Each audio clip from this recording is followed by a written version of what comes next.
right. Thank you, Sheena. Okay, guys. We're gonna get a few more minutes because Kiko is running a little late, and we got some people trickling Of in. course, But how's everything? How's it, Kurt? Jeremy, if I hair look like you, man, damn. You look good, handsome. Kurt, is there any kind of news that you're seeing maybe in the Hawaii market? Um, Seems You like know, things picked up a little bit, huh? feel a little bit. I just got an email from an agent. She just put her bus up home on the market, and she got like 59 showings and 8 offers, and a couple of are cash. So, and it's a good time you mentioned that question because we have James Wright here. Mr. Wright's on the call. He's been in the business forever, right, Mr. Wright? So he's Aloha, James. Howdy. Sorry, I and was on then mute, didn't get it off. Yeah, I've been yeah. doing this for 34 years, so Awesome. Are I'm you as old as dirt. are you a broker or investor? Actually, I'm a broker. I work with Coldwell Banker Commercial, and then I have a brokerage in Nevada called Sierra Commercial and Investment Real Estate. Oh wow. In Nevada.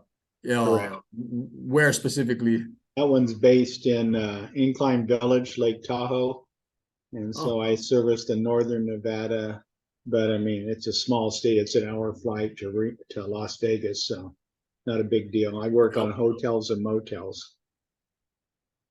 Nice. Hotels and Yeah. motels. And So you're in the right group, Jim. These guys are savvy investors, so they're always looking for something. So they're like you when you first started, but never had smartphones, right, Jim, when you started?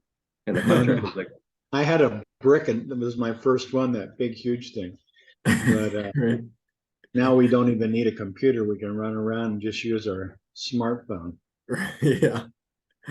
Yep. Well, thanks for joining us, James. Do you have any insight on the Vegas market, whether it be commercial or residential? Because we're looking into Vegas. We have a lot of people that come on the call from Vegas too. Well, no one's really from Vegas, right? They're all transplants, but no, the Right. Vegas market's pretty hot. The housing market's been good for years. The hotel market's had a fair amount of activity for the last 3 years.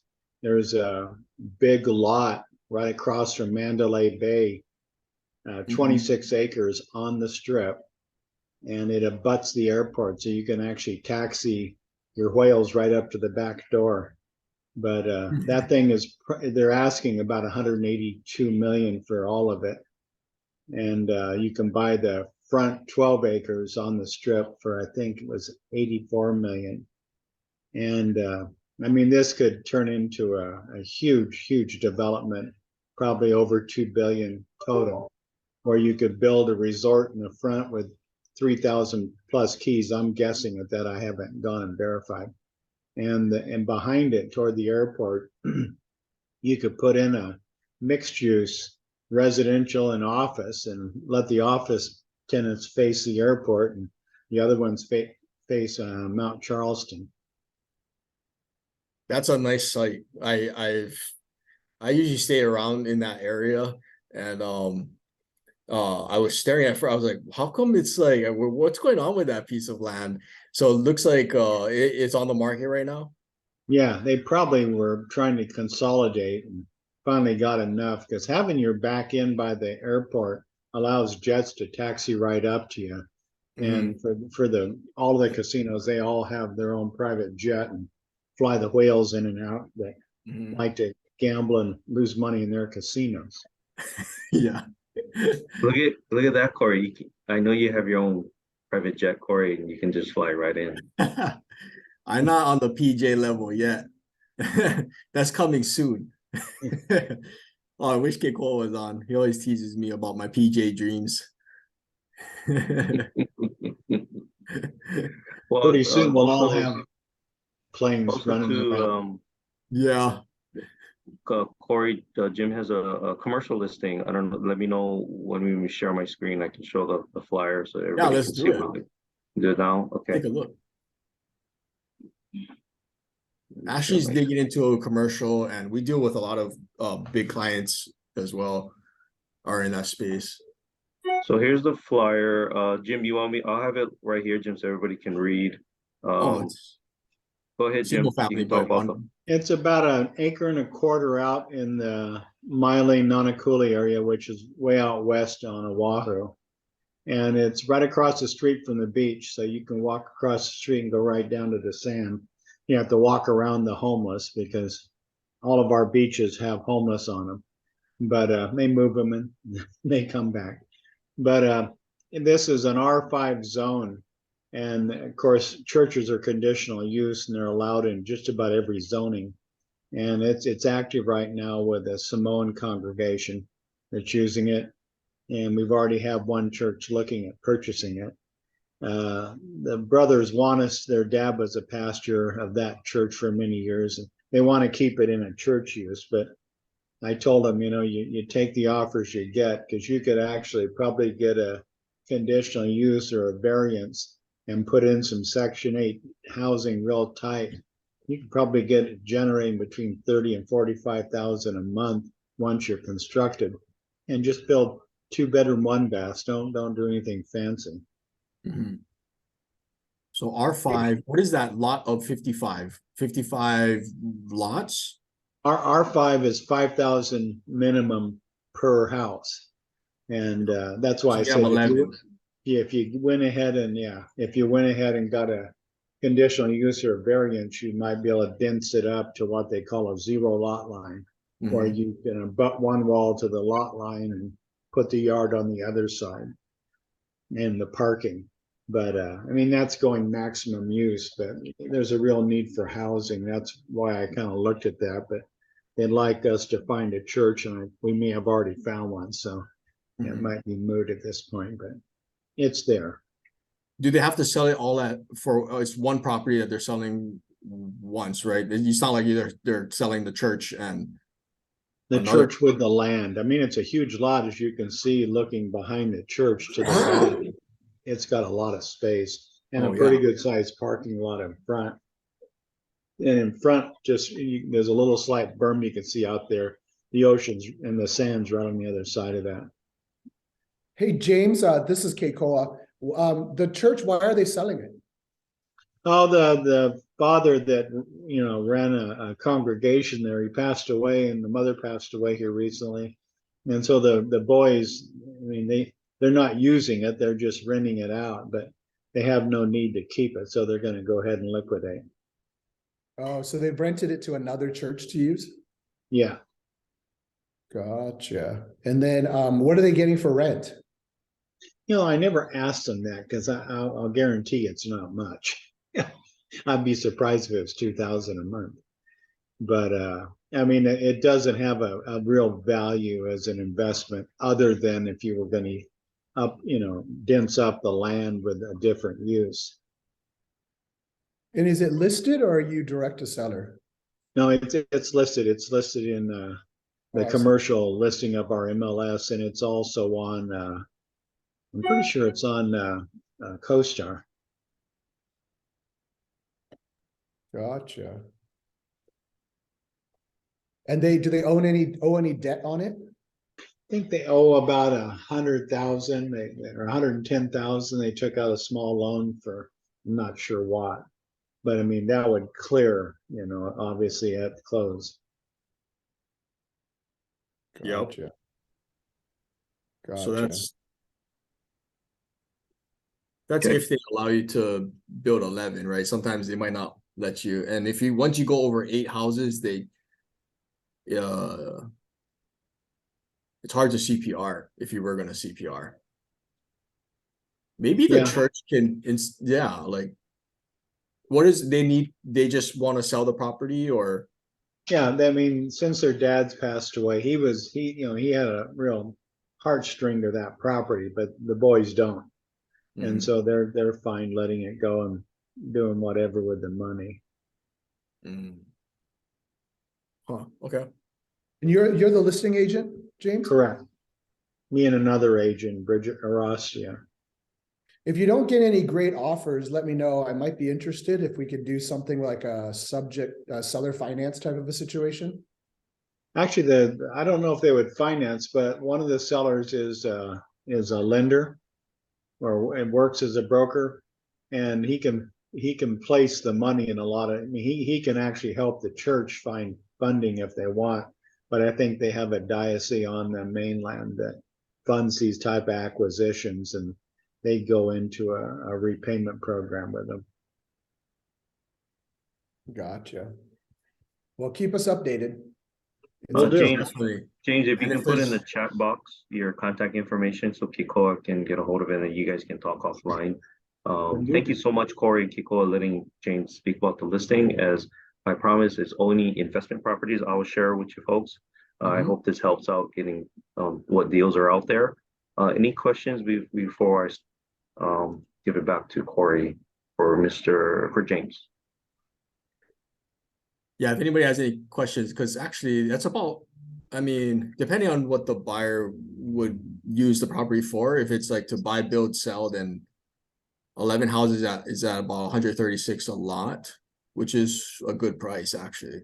But that's if you can build 11, right? And then once you go over 8, I think in Hawaii, it's hard to CPR. They might push you to do a cluster or maybe a subdivision, which I've never been through the subdivision process. So I couldn't tell you if it's better or worse than the CPR process, but the CPR process isn't that hard.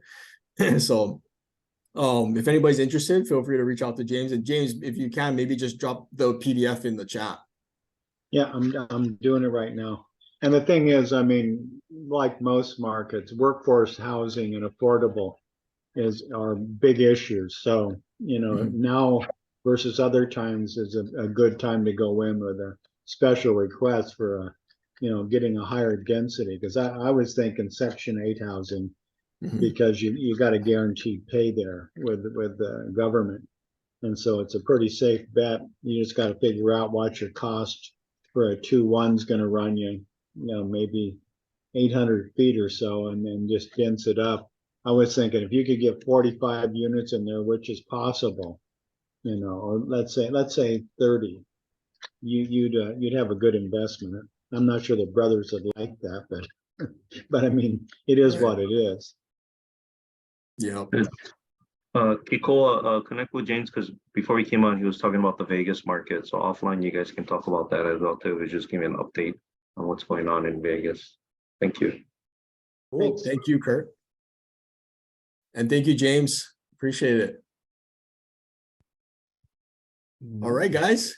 Well, happy Aloha Friday. Thanks for jumping on again. And today's a special coffee talk because our guest is one of our very own, is Jeremy. And Jeremy just got back from his trip. Where were you, bro? I was in Colorado. Oh, Colorado. Oh, nice. Well, I'll let you kick. Well, you want to kick off the call? Maybe leads, needs, good deeds. I'll kick it off. Yeah, go for it. Leads, needs, good deeds. Anybody got anything? We kind of started a little bit, but any deals on the line or anybody? Also, if anybody's running long, because I've been watching maturity dates across, we've been pulling data and watching maturity dates for all private loans, across Hawaii, and it looks like there's quite a few about to hit maturity or already past maturity. So if anybody does need help, please feel free to reach out to us. We can look at other options, refining or whatever, because I know some lenders they're not extending too. So anybody got anything?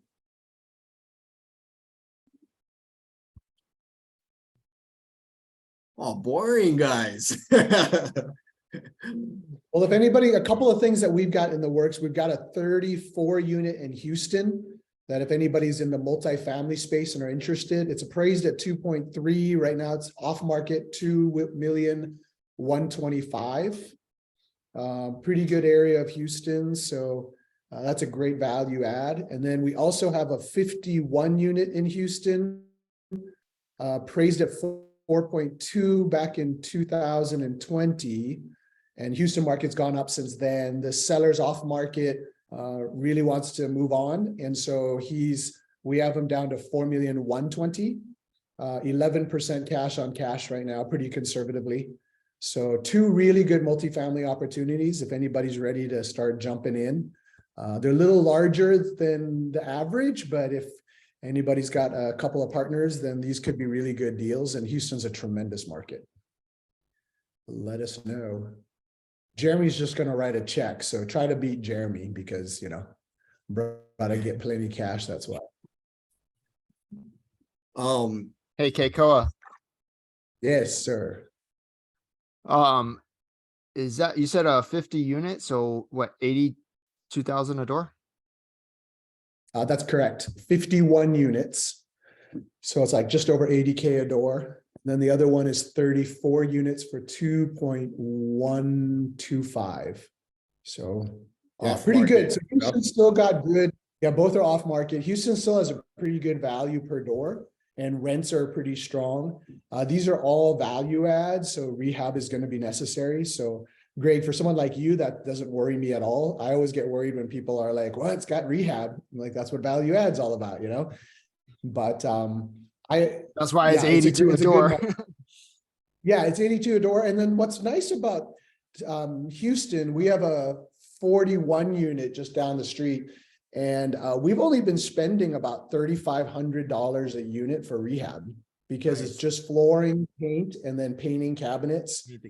We haven't had to go like luxurious because in this demographic, the studios are still getting $850 and the 1 bedrooms are getting close to $950. And then the 2 bedrooms are getting $1,150 for just really. What's the property class on these? Actually, 2 questions. What's the property class? And then what's the, how far away is the 30 from the 50? Because the 50 doesn't have on-site management, right? Or does it?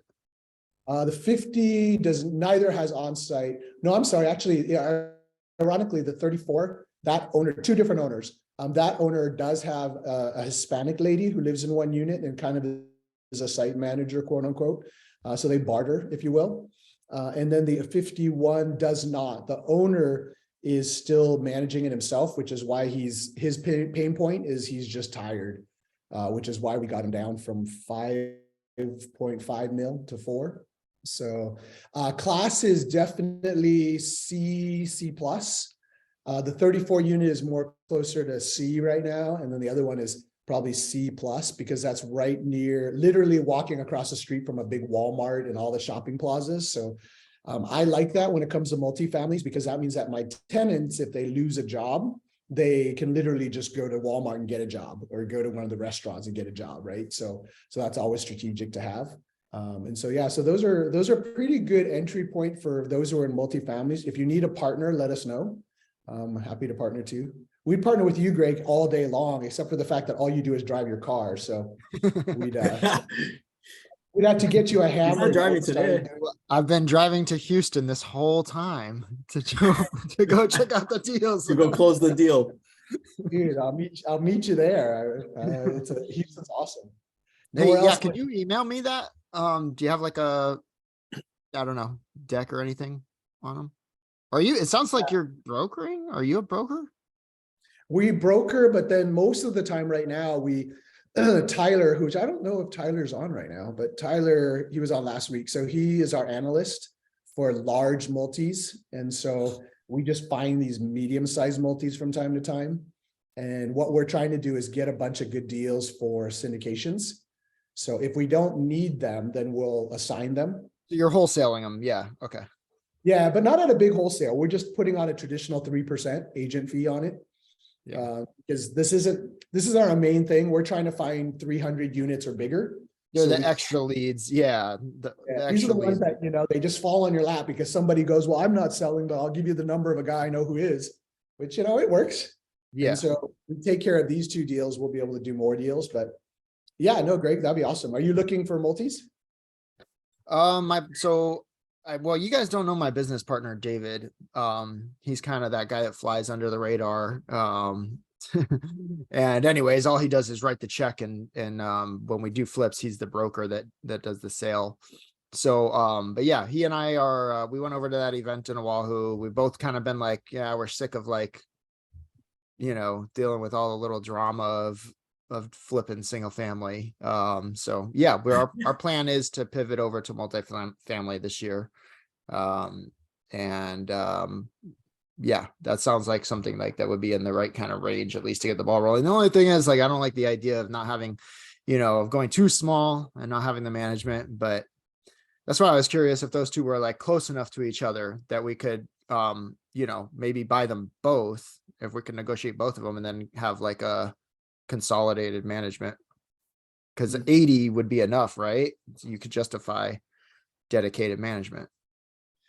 Yeah, honestly, I think when you're at 34 and even 51, you don't necessarily need to have an onsite, because I think that gets pretty costly when it comes to your Or even if it's, I'm sorry, I have a habit of, because I'm from the condo world, so I tend to talk about site manager, resident manager, all that kind of stuff. But really, I mean dedicated management. Yeah. Oh yeah. So dude, yeah, dedicated management. We use a company in Houston right now called RPM, and we'll have her on Coffee Talk one day. She manages, I think, 2,500 units. They build new construction. She's an animal. Her and her husband, they're super fun to talk to. So She's they're Steve's referral, Rosenberg. Steve's referral, yeah. And then so they're 8%, up to 10%, just kind of depends on the property. And I found them to be 100% worth it. So Greg, if your question is, is it worth it to put your property under management? I always say yes, especially when you're out of town, because it's really nice to have boots on the ground. And then you can a la carte it from there. If you kind of want to do something like, oh, I'm going to help do this and this. Why don't you guys handle leasing and marketing, etc. So there's some a la carte ways to do that as well. But yeah, I would just work it into the pro forma that you'll get from us actually already has 8% property management calculated in. And both of these are over 11% cash on cash, conservatively. So it's pretty good. And what else were you asking about? Oh yeah, no, about the flipping. Corey and I have discovered over the years that flipping is a lot of work, And I think many people discovered that. yeah, Jeremy discovered that. I think most of us who flipped, unless you're really just got a massive machine going, it's a lot of work. And the interesting thing is when you get multiple units, it's funny because it's actually easier, because once you basically picked out one unit interior renovations, you just do it 160 times, which is why I'm in Vegas right now, is because we're just kind of fine tuning some stuff. But yeah, no, in terms of flipping multis is what we're kind of getting into right now. And it's so much easier than flipping individual houses. 100%. Well, the problem we have on Maui is like, man, I wish we could always just like get the same materials and just churn them out, right? But like, we just got to use what they have in stock, because it's like they never have it in stock, and when they do, shipping, and then they got to ship it to Oahu first, and like, so it's just like, we're just like, what do you got in stock, and what do you have in stock that matches that, and we'll take it. Yeah. Well, and then what's fun is once you get out to the mainland, you start realizing that there are sections of like Chinatown and stuff with like overrun carpeting and overrun tile, and it's so cheap that you're just like, how is it that this stuff is so cheap? And coming from Hawaii, you're like, dude, no wonder people in the mainland can make more money, is because that doesn't exist on Maui. But I'm from, I grew up in Miami. So in Miami, we have Hialeah, which is like, it's almost kind of like Little Havana, like very, very, like it's like going back to Cuba. And you just got like all these hustlers that they're just trying to make money. And yeah, they've got all that. They've got the tile shops where they've got like the $8 a square foot tile for like 80 cents a square foot. Yeah. So if you got to be really paquet, you could literally do renovations super cheap. That's one way to do it, is you got to go out and you hustle it, and then you do super cheap. The other way to do it is you just kind of find what's available and cheap and consistent, and then every unit kind of looks the same over time. Which is typically what we're trying to do right now, is keep it real consistent. So right now it's like, if you go to any of our properties, it's so nice because the interior, it doesn't matter what happens at any property. We know exactly who to tell what color to pick up at Sherwin-Williams. And it's just about consistency. No, yeah, but dude, we'll send it to you, and we'll help you get started. Multifamilies is an amazing adventure. Right on. Thank you. I'll send you an email. And it's actually perfect for today's topic, right? And before we go into it, yesterday we had our call with the NPLA, and they had a market analyst from John Burns on, and they were talking about rent growth, right? So here's some of my little bullet points I took away. Is that the fundamentals that they're showing now it's showing that it should support continued rent growth pretty much across the nation, which is kind of surprising. It should stay positive through 2025. And they're very cautious. I'm trying to read through the bunch of those I took, which wasn't good. It's cautious optimism for values and home sales. So it's still kind of, they're not too sure what's going to happen with home values. Although rents seem to be, it's not growing as it was, but it's still growing across the nation on averages. So in the past, we've seen record high single family rentals, right?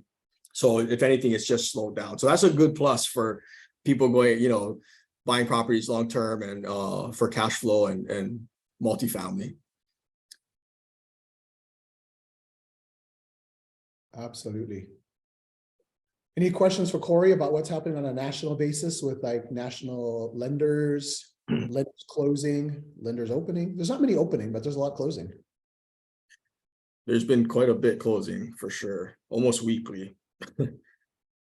Yeah, which actually isn't good for our space. It's really not. And I found out more what happened with the Civic situation. It's not something that we should discuss anyways, but it's definitely exactly the trap that most people fall in during the crazy boom times.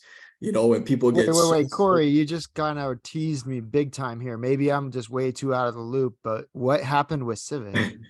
I don't think it's my place to say because I'm getting the information from, someone who's very close, and I don't think he'd want me to put it out there. But let's just say that, when they're giving out 7.5% interest rates to new borrowers, and, many of the, I guess what happened was the bank that owns Civic needed to kind of get some cash back. So they asked them to sell some of the notes they had on the books, but they couldn't sell them because all their loans are upside down. There, I said it already. So they fired the entire executive team, the attorneys, it's pretty much everybody, from what I hear, and fired the CEO. And not only did the CEO of Civic get fired, but I heard the CEO of the bank that owns Civic got fired too. So it was bad. And it's not good for our space because when a big player like Civic, who's doing like $3 billion in loan originations a year, goes out of business or closes their doors, there's a good chance that people lose confidence in the market, in the space, right? And we don't want people to lose. We don't want Wall Street and the big whales to lose confidence in our space. They already have. I mean, majority of institutional capital is no longer playing in private money. That's why the rates are double digits, so during the 2021 booms and stuff, like Civic was very hard to compete with. They were giving out like gift packages to like clients that are worth like $100 or something. They're giving out Teslas to their top performing LOs. So like that's what happens. Like they tried to do the Facebook model, I think, is you just build the audience and you monetize later, right? And it's you can't really do that because market conditions never stay the same, in especially in real estate. So maybe a big lesson for all of us to learn, but interesting times for sure. Well, sweet. It's 12:32 Pacific time and 10:32 in the morning, Hawaii time. So we're excited because we've been talking about multifamilies over the last couple of episodes, which has been great because there's a lot of interest these days. And Jeremy, I stalk him on social media because he's just way too cool. I want hair like his, and it doesn't seem to work for me. So I just got to stalk him and wish that I was like him one day. But he and a couple buddies locked up a deal in Florida, which is pretty cool. So I wanted to just kind of talk about that, but there's a couple of different dimensions. Is one, as you know, with Jeremy, social media is a huge thing. So wanted to chat a little bit about how social media tied into the acquisition. And then number two, teaming up is always fun, right? We always think this is great. Let's team up with people. Let's partner together. Partnerships are hard though. Corey and I can tell you that, partnerships are like a marriage. And if you're going to put a partnership together, you got to have the right people. You got to have the right mindset. So definitely want to talk to Jeremy just a little bit about how he formed that, because some of us to get into multifamilies, maybe the right move is to partner together with a couple of guys. But then how do you do that? What do you put together in an operating agreement? So that'll be interesting. I partner with some folks as well, so I can add a little bit as Jeremy shares. And then, of course, we want to talk about the deal. That's exciting. And then finally, we want to talk about how Jeremy's going to keep 1 or 2 units available for all of us on the Coffee Talk to be able to come in and stay for free when we're in Florida. So that'll be the last of our conversation, of course. But Jeremy, just welcome. How's everything? I know you were in Colorado skiing naked, I think it was. What's up, guys? Yeah, thank you, Keikoa and Corey, for having me on. This was really, kind of spur of the moment, but I love hanging out with the guys and being on here, especially now that I'm a part of Keiko as well. But yeah, I want to start by saying how I guess the partnership was formed. It's me. I have my buddy Warren Rubin here. He's on the call, and Andrew Tran is the third guy. He's unfortunately unavailable today. But yeah, if you guys follow me or you've known me before this call, in the last 2 years, I was flipping, and I just started in 2021, and I was flipping hard because 2021 went amazing. And then 2022, I decided to go all in, and I kind of went too all in. And, this is really where I learned that if you want to go fast, go alone. If you want to go far, go together. And 2022 was really devastating for me as far as my projects, how they turned out. And that really taught me, like, okay, I really don't know what you don't know what you don't know. And I learned a lot of what I don't know. And I learned that I'm more of the visionary, like the guy that just screams, let's go all the time, and not really the one that looks into the finer details. And when I realized that, I knew Warren was a really great, in the details guy, spreadsheet guy. And I'm like, I need someone like that. So me and Warren, we actually partnered up on a flip that we acquired in November. And so far I loved working with Warren. And then with Andrew, if you guys don't know Andrew, he owns Redefined Media. So he's he's really great with business operations. And if you guys didn't know, Redefined Media has done a lot of, it's a media company that has done a lot of work with Toyota, Lexus, Hawaiian Airlines, even did work with Bretman Rock. I don't know if I'm supposed to say that, actually, oops, but oh well. But anyway, Andrew was also one of my past clients, and I know he's really great with business operations, handling things. So I figured, like, hey, like us 3 of us working together, I think that would make a really great dynamic, because I feel like where one lacks in one area, the other, that's their strength. And I think that's like a great, trifecta for all of us. So when we got together in October, we, met up at like a bar, restaurant, and we're like, hey guys, we're really motivated. Let's do this. We want to do multifamily, something big, because as you were saying earlier in the call, Kikoa, flipping houses is hard. And when you're doing it alone, it's like really, really hard, especially when the market turns. And when you're with a group of guys, you have a lot of bases covered that would normally not be covered if you're doing it alone. So we decided to get together, and we're like, all right, how are we going to attack this thing? So we wanted multifamily, we wanted great cash flow, obviously, but we also wanted a little bit of appreciation. So we decided to attack 3 markets, and we're like, all right, our game plan is choose 3 markets, find 3 realtors or people in those markets that are kind of familiar with multifamily, and let's, make that introduction. Let's get to know them and be like, hey, we're looking for multifamily deals. So I believe Warren chose Florida, Andrew chose Texas, and I chose North Carolina and South Carolina because we heard that those are great for appreciation and great for cash flow. So we all did that, and Warren linked up with a EXP realtor. His name is Lake, and I think Lake knows a couple of realtors here on island as well. And Lake just seemed to be like a really great agent, just on it, and he was sending deals left and right to Warren, and Warren is a really great underwriter. And I think I'll pass it off to him right now as far as what made him want to explore this deal, because once we got that deal and Warren started underwriting it, for me, when I see a deal, when I just see numbers and I see 12 cap or 7 cap, I'm like, all right, let's go. But again, that's where Warren comes in. He's the guy that like, wait, is this really a deal? And once Warren said, hey, this is a deal, that's when we're like, okay, all right, let's focus. So I guess, That's Warren, awesome. what made Well, you hey, can you, Jeremy, just hang on for just a second, because you just threw Yeah. out so much information there. And I don't know if anybody else kind of was like, wait, what did he say about going it alone on your flips and how that was super hard and it was like the toughest year of your life? I know that wasn't in the plans to talk about that, but you brought it up. So I mean, I think that that's beneficial to a lot of people who are either in the flipping space or trying to figure out the flipping space or getting into it. If you were to summarize it into what are those lessons that you learned? I follow you on social, as I said, and so you were pretty transparent on a lot of your difficult challenges and your big, huge house. And then, of course, you're part of Keiko Capital, so I know you personally, but the others don't have that benefit of just, how difficult that was and what lessons did you pull from that? And then that way we could learn from ourselves if we're in that flipping space. So just kind of high level, and we'll divert back in a second, but you brought it up and I'm just curious. Oh yeah, no, absolutely.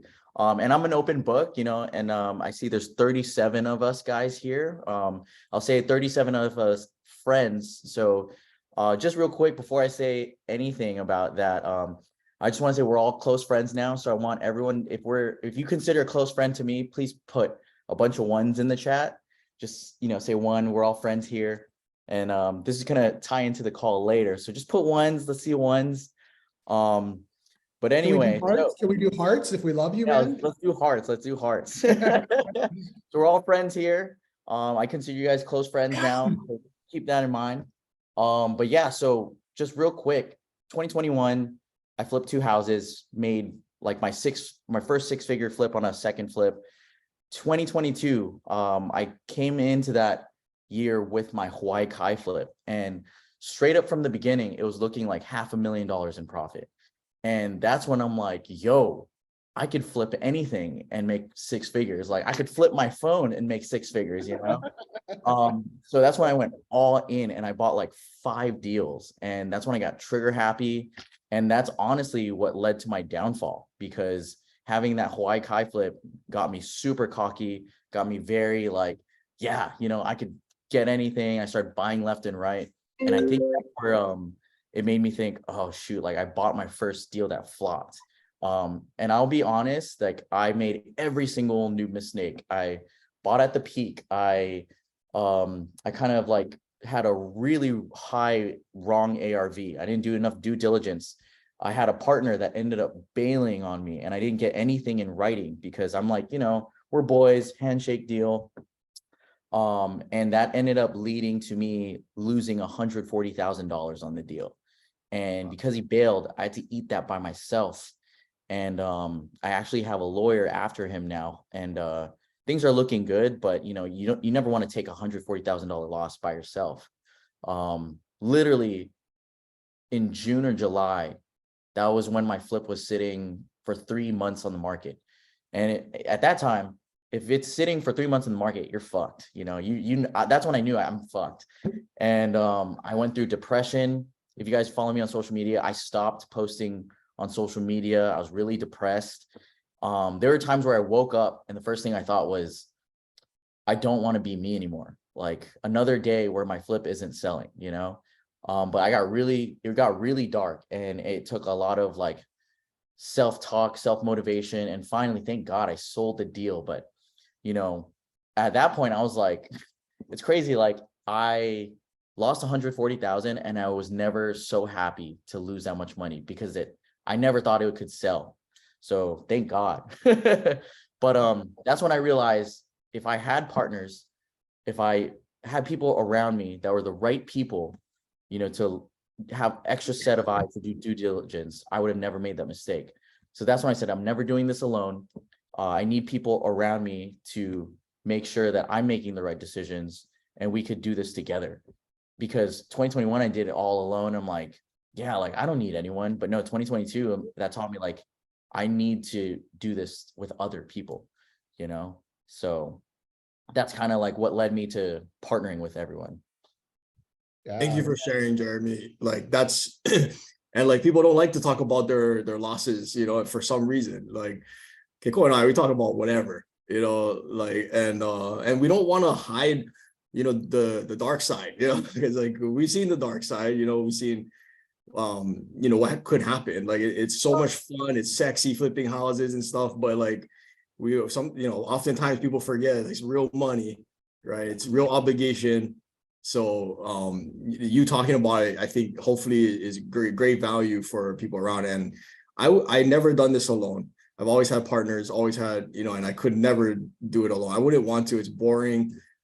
You know, you don't want to win alone either. So I commend you, man. It takes a lot of courage, and that's why you're winning, you know, in the long run. Because like, yeah, if you're a genuine, authentic person, you know, and you're just trying your best, then you should have people, you know, following you, you know, because that's something to admire, right? So, thank you for sharing that, and can't wait to hear the rest. Jeremy, that's it's hard to be transparent, but at the same time, I just know your personality that you know, you're the type that always pays things forward. And so what you learned, you want to pass it. What you hurt, you want to pass it so that someone else doesn't hurt. And I think what you said was so important. And I won't go into details. Corey and I have had seasons where we've kind of hit a depressed point where things look really tough. We've had assets sit on market. We've had assets where we're like, what the frick did we buy? And why did we buy it? Why were we so cocky? And I love the fact that you said that, you know, we get arrogant because we feel like we could do anything and we're unstoppable. And the feeling of it is so different than the reality of it, right? Because sometimes the reality is it's like, you got to be smart. And I loved what you said about just going through that depression season. And I would just throw out to everybody that everybody who's in real estate is going to face a season where you're going to get depressed and things are going to be hard and it's not going to work out. Anybody who tells me that they have never lost money or never had problems on a flip, I'm like, you're 100% lying, because that's just not possible. You know, if you've done more than one flip, right? Usually that first flip, we're like, yeah, we got it, we could do this. But you do this for any number of years and you're going to have issues. And I would just say, and Jeremy, maybe you could give some advice on this too, but I would say that if you're an investor and you hit a really difficult season and you go into depression and you know it, reach out to somebody. And whether that's Jeremy, because you know he can relate, or it's Corey and I, who I can 100% tell you relate, just you got to talk to somebody, because when you're depressed by yourself, it's really hard to get out of depression. Jeremy was able to say that he self-talked himself out of it, which is not easy. But what would you say to that, Jeremy? Because we're all going to be there at some point, and I think you're transparent, and other people aren't as transparent, but they're either in it or they're going to be in it or they've come through it.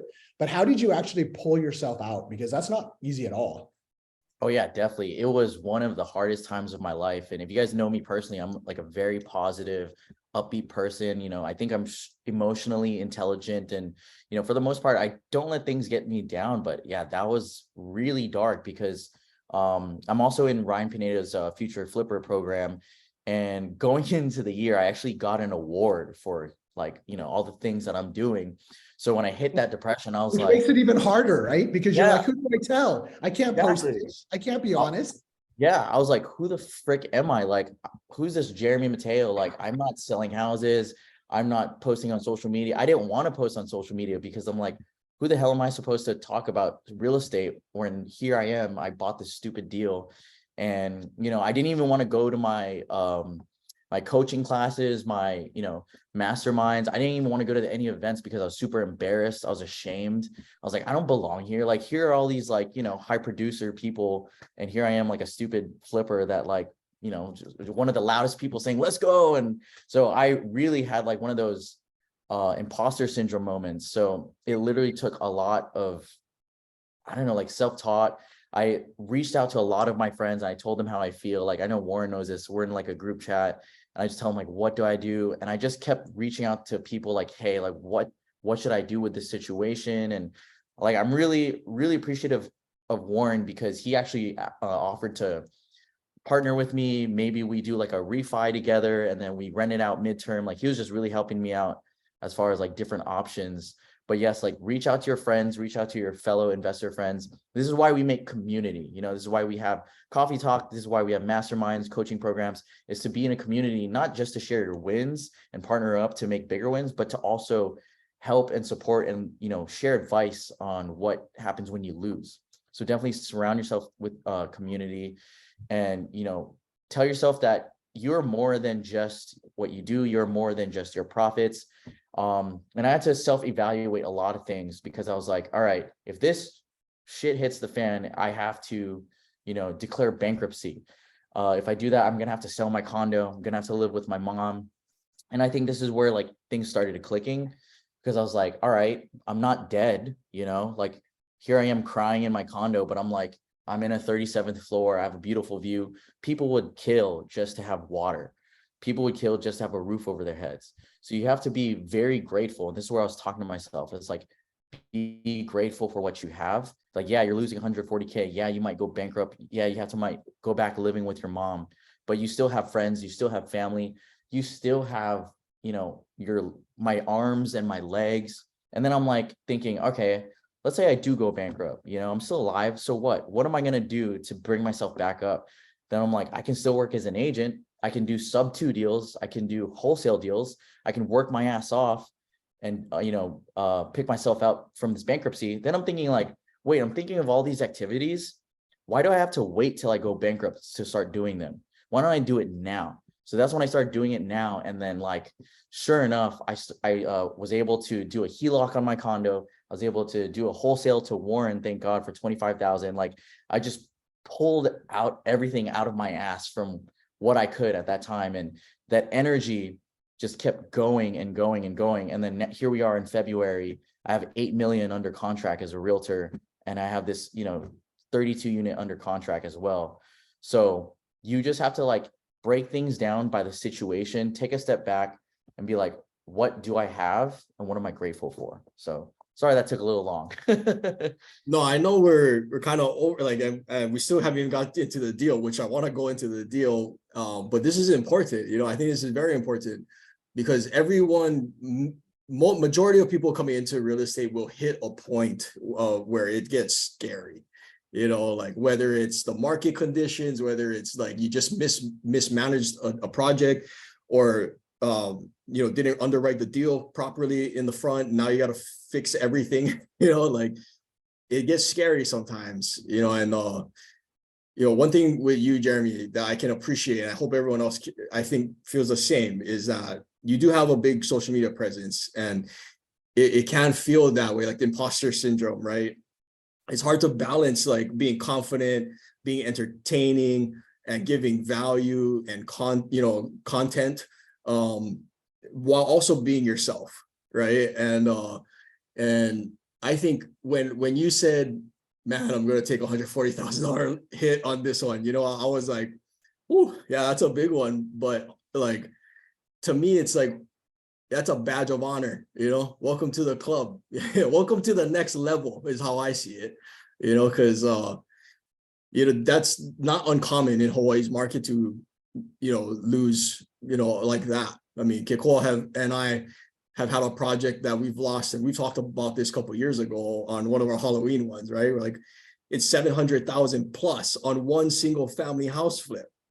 You know what I'm saying? Like that stings, but since I did have Kekoa and Leila and, the whole entire team, it's like, I didn't take that loss by myself.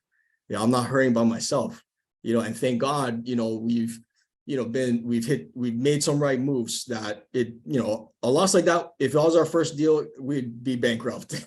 That's checkmate for most people, and so thank God, it took a big slap in the face to kind of remind us that, hey, we're not perfect, right? We're not invincible. Like we're not, making sure that to bring us back down. So I think this business and entrepreneurship and the market will slap you around. It will, there's no doubt. Like you'll get slapped around, but that's just to get you to the next level. I see it, you know. So yeah, you took $140,000 loss, but you're still here, you know. Like, so that's the main thing. So anyways, like, Jeremy, thank you for sharing, dude. Like, those words need to be spoken. And I love the way you're doing it with, you know, on your social, because you are authentic.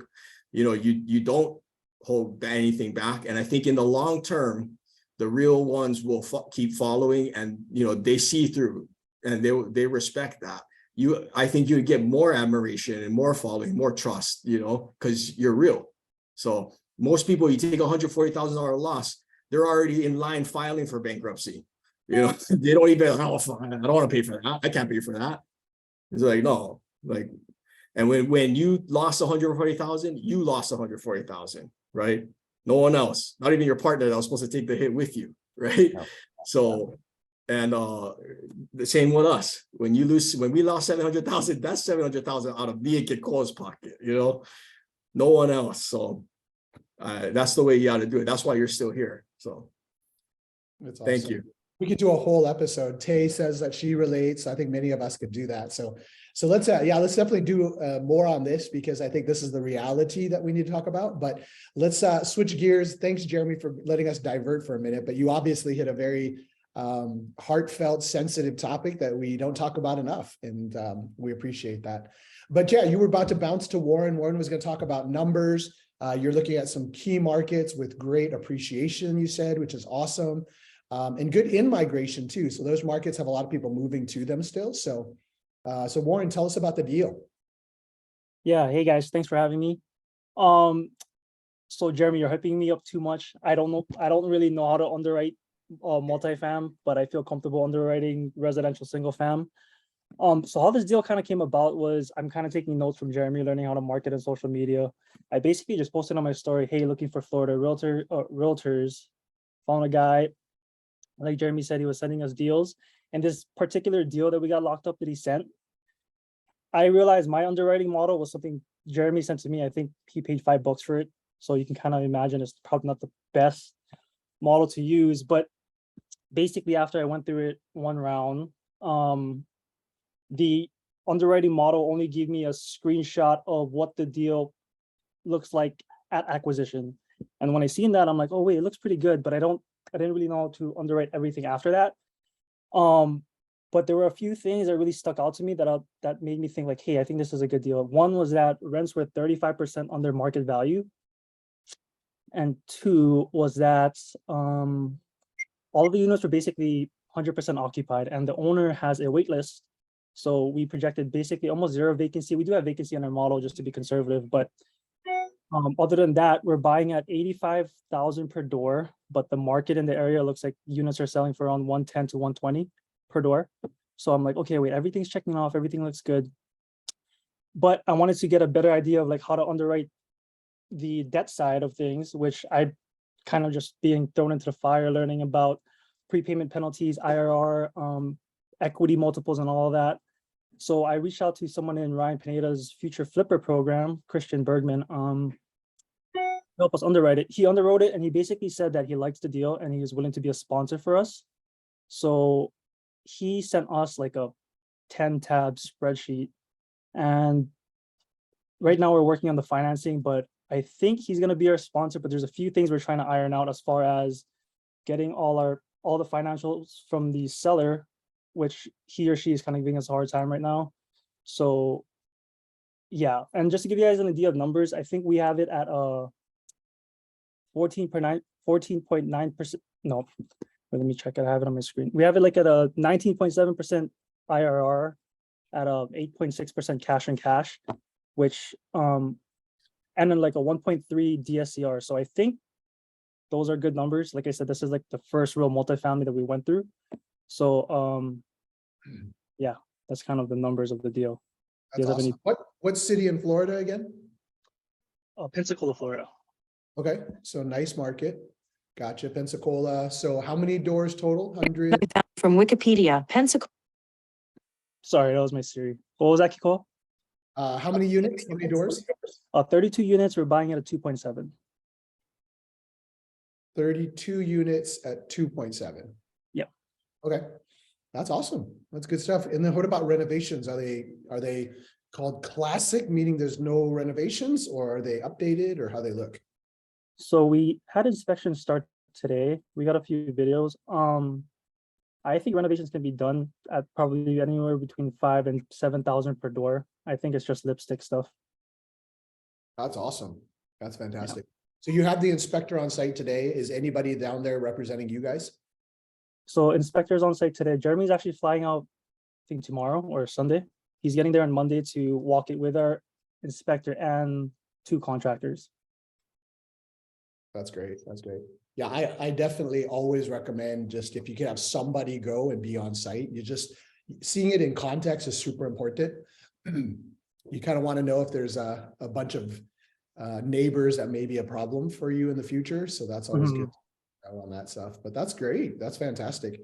Drop questions for everybody on the side if you got any questions there.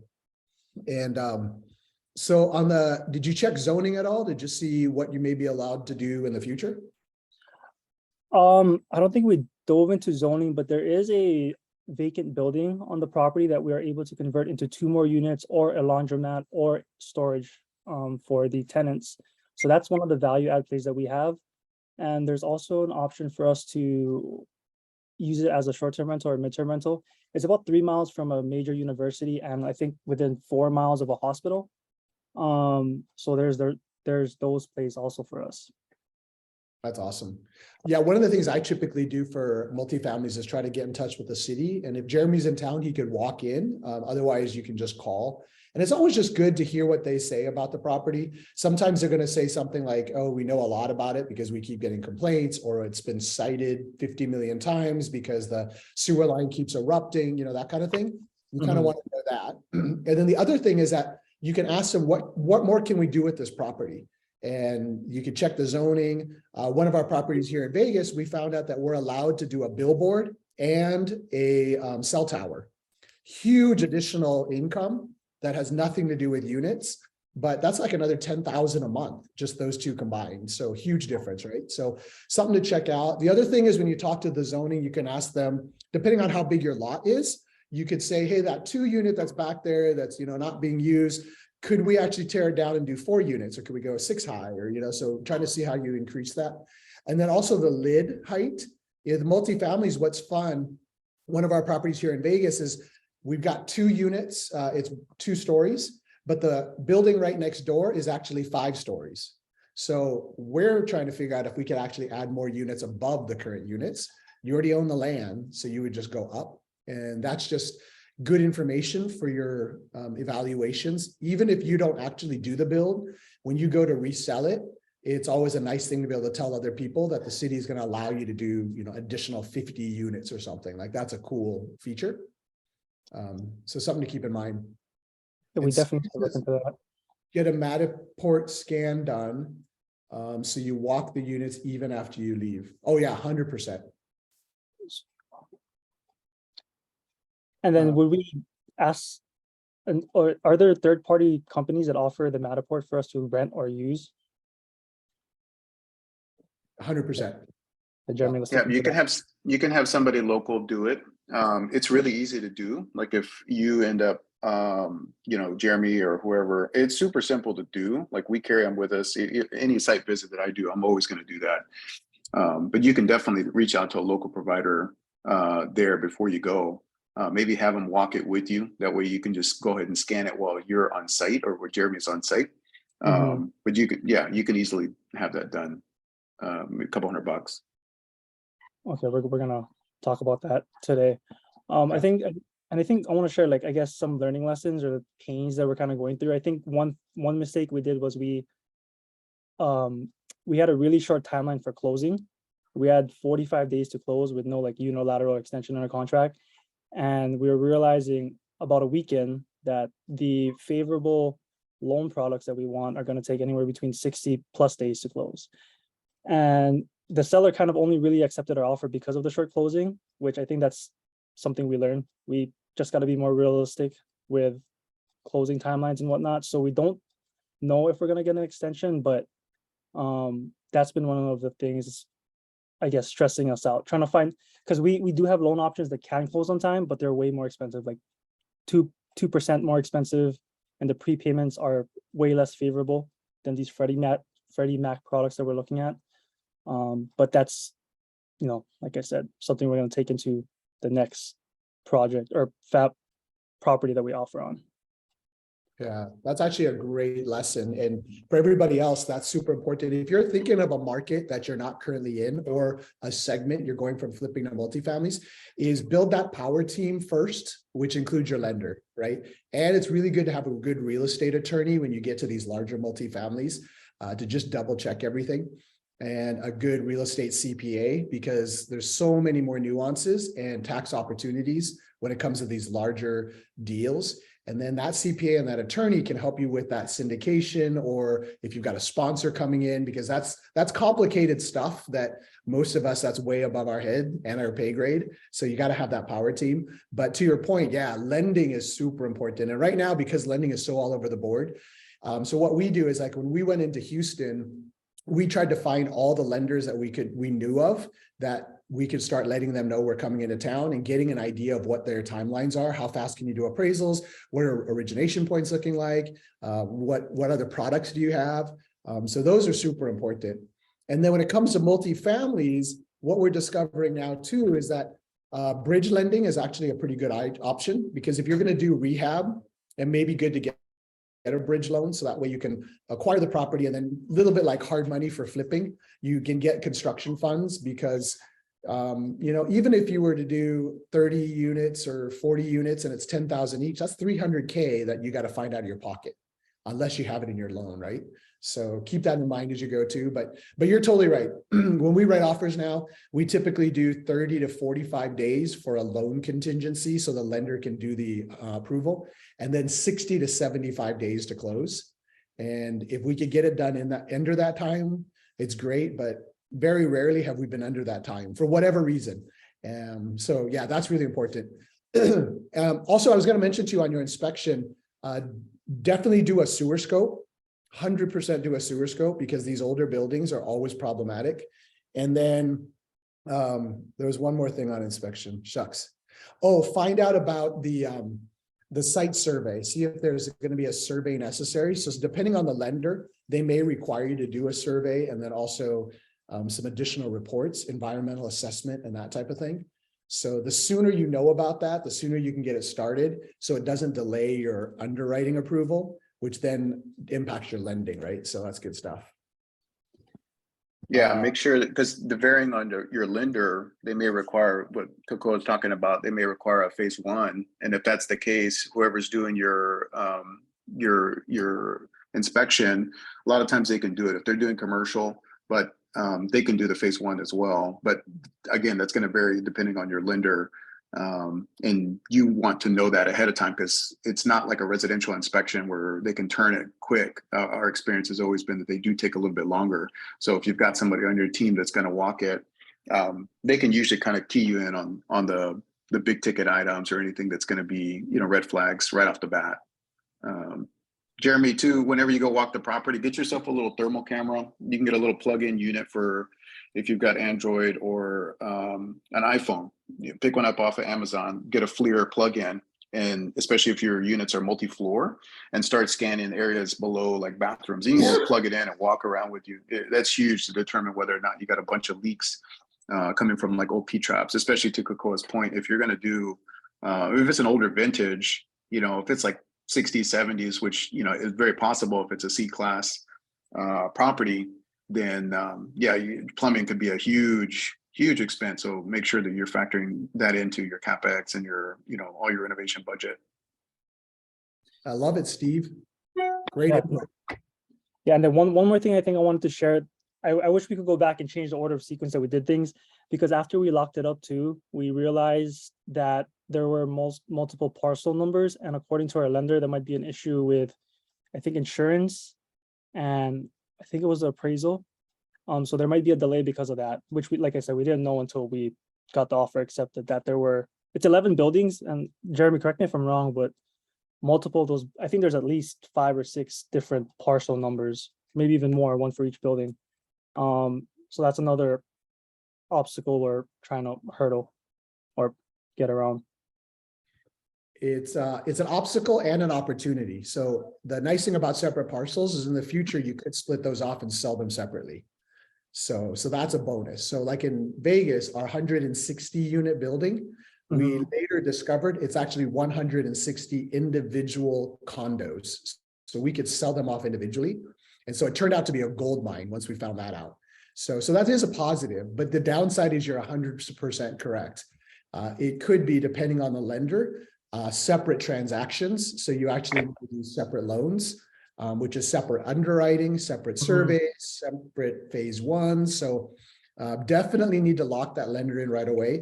And if you're not getting a sense that you can extend, then you're going to lose your earnest money. So definitely do that within the window that you have for your contingencies, or you're going to be stuck. Yeah.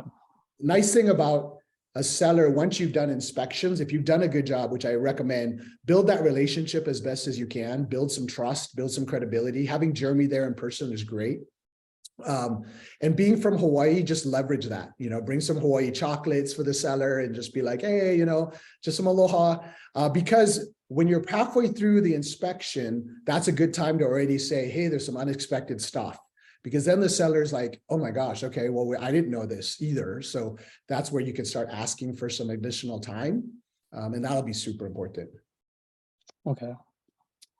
Thanks for the info. Yeah, thank you for all the info. Tay says, can I share the name of a lender not to use for this deal?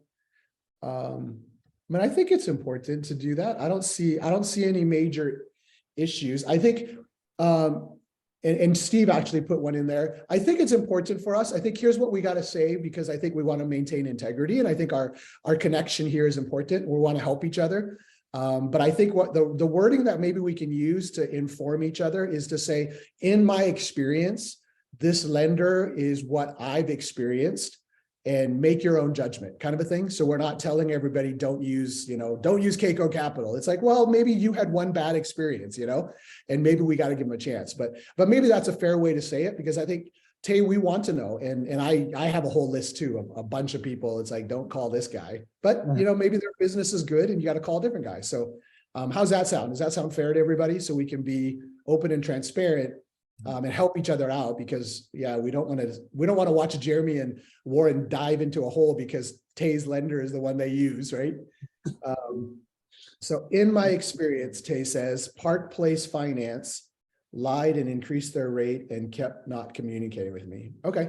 So in her experience, that's what she's experienced with Park Place. So if Park Place turns out to be one of those lenders that you utilize, that I would just simply say those are great questions to ask them. Is how do I get a loan commitment that is in writing? How do I get references from your company, Park Place, so I can hear what others experienced? So not saying don't ever use them, but just in one experience for Tay, that's what she experienced. Steve, what about for Arbor? In your experience, what was painful? Their draw system is sucky.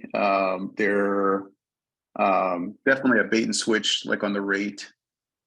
For multiple of our deals. I mean, they'll draw you in with a lower rate, of course, and then retrade you once you're too far into the deal, which is freaking a nightmare, because at that point your EMD is hard. And at that point, it's too late to switch lenders, especially, Warren, you guys and Jeremy, you guys are working with a tight timeline. There's no way that you're going to be able to switch lenders and you're already so far in, even if you opt to, hey, can we pay you for an extension? Again, once you go too far into the deal with a specific lender, there's no way you're going to be able to turn around without, walking away from it painfully. So something to be very aware of.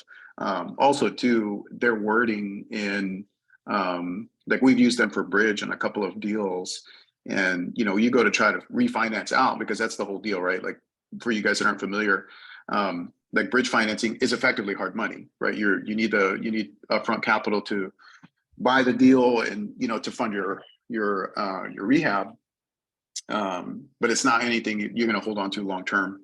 So they have yield maintenance, and then when you go to try and get out of the deal to refi into some kind of agency debt, very painful. They're going to want to match every any term sheet that you get. just the verbiage, in their loan agreement. And it's painful to get away from them, really, even if you want to move on from them, throughout your deal.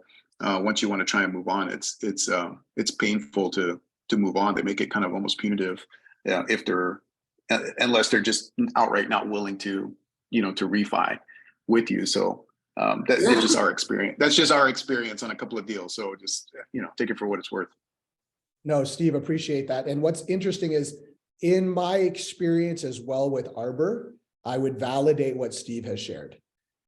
So in my experience, I would 100% suggest, really with every bridge lender, is to be really cautious, because there's that whole marketing bait and switch, and it's very common.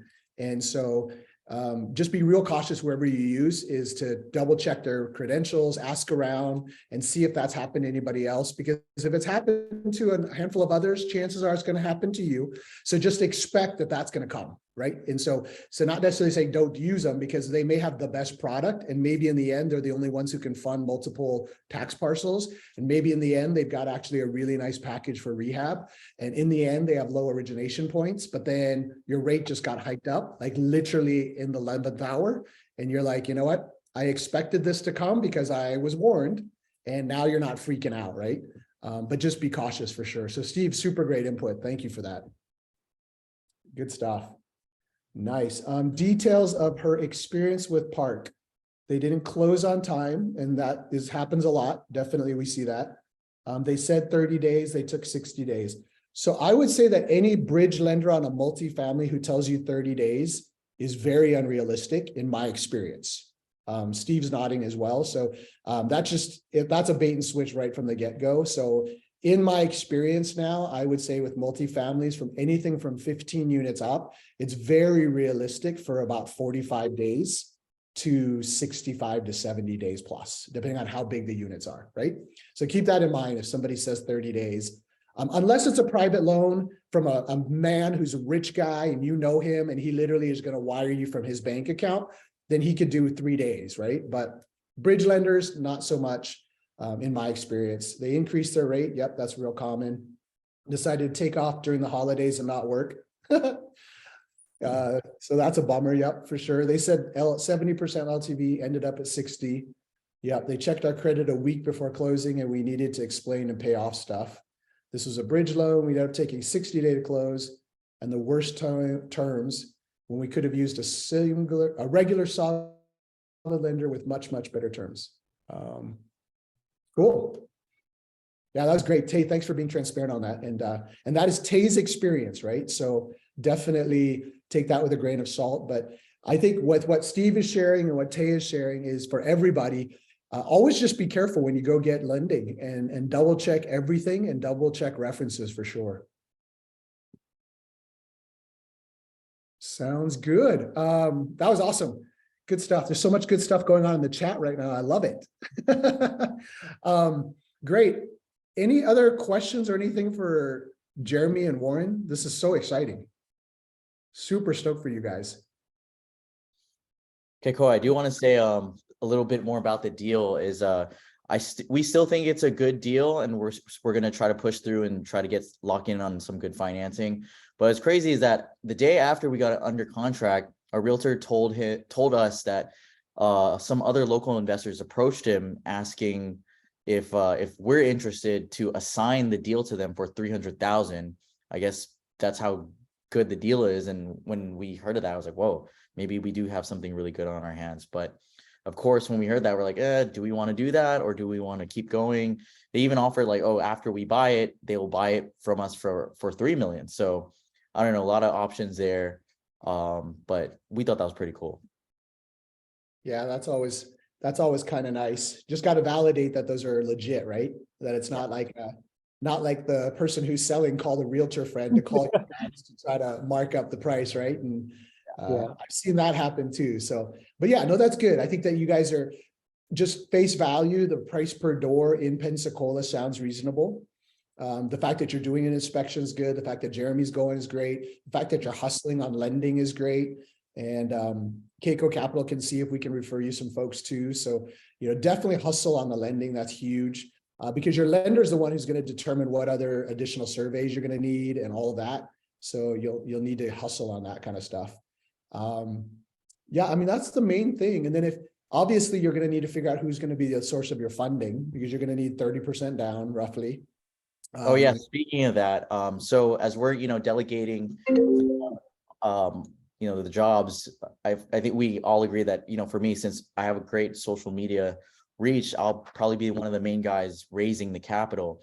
And one thing we learned is that when syndication, we'll be doing it as a 506B.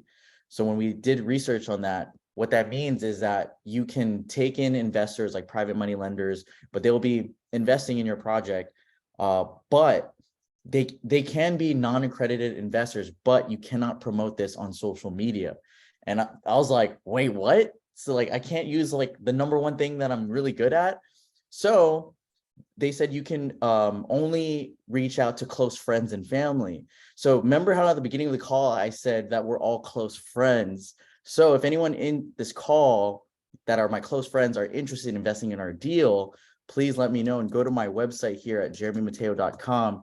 Sign up in the newsletter at the bottom. That's where you can put your information if you're interested in investing in our deal as our close friend, because we're all close friends, right? Oh, I love it. And Jeremy, actually, to make it even easier for you guys, because I think you're a great case study, is how about next Friday, give us an update on how these went, what the next steps are, because this way everybody can learn with you guys.